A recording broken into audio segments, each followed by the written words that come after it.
Silas Marner by George Elliot. These are a few short discussions regarding key topics in Chapter 3. Describe the social structure of the community. Set in rural Britain, the social structure in Ravelot is one that focuses largely and predominantly on social class. The members of the village are categorized and therefore judged based on the social class that they are from, with their own set of values.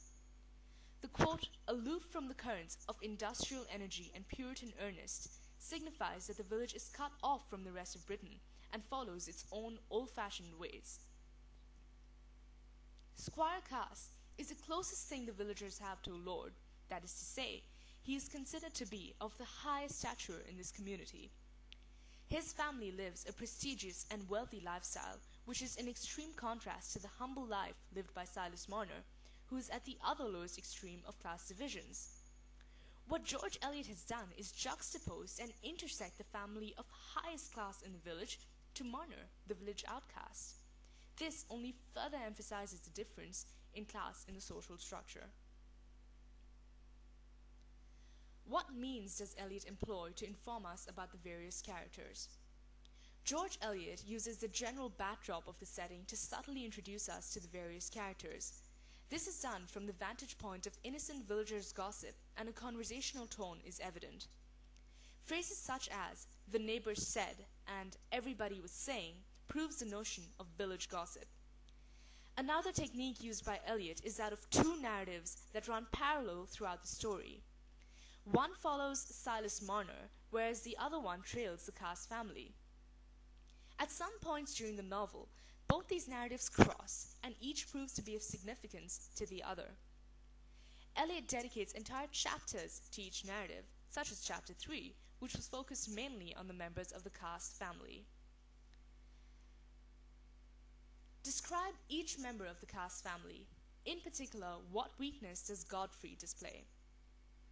Squire Cass was, to quote exactly, the greatest man in Ravelot, as he owned an estate and had a tenant or two, which was one up compared to the Osgood family. He was a man of high social standing. People respected and looked up to him. His two sons, Dunstan and Godfrey, were expected to follow in his footsteps and uphold the family name. Dunstan, also known as Dunsey Cass, is described as a spiteful, jeering fellow. His gambling habits indicate the negative personality traits of a deceitful liar. His arrogance is evident throughout the conversation with his brother. He is also referred to as diabolical cunning, Eliot's way of hinting at his evil traits. Godfrey. His huge stance creates a false image of emotional and physical strength, false because of Eliot's later description, his natural irresolution and moral cowardice, which signifies his indecisive and weak nature. He seems submissive, especially in the presence of his brother. Godfrey's weakness could possibly be his secret marriage to an opium addict, Morley Farron.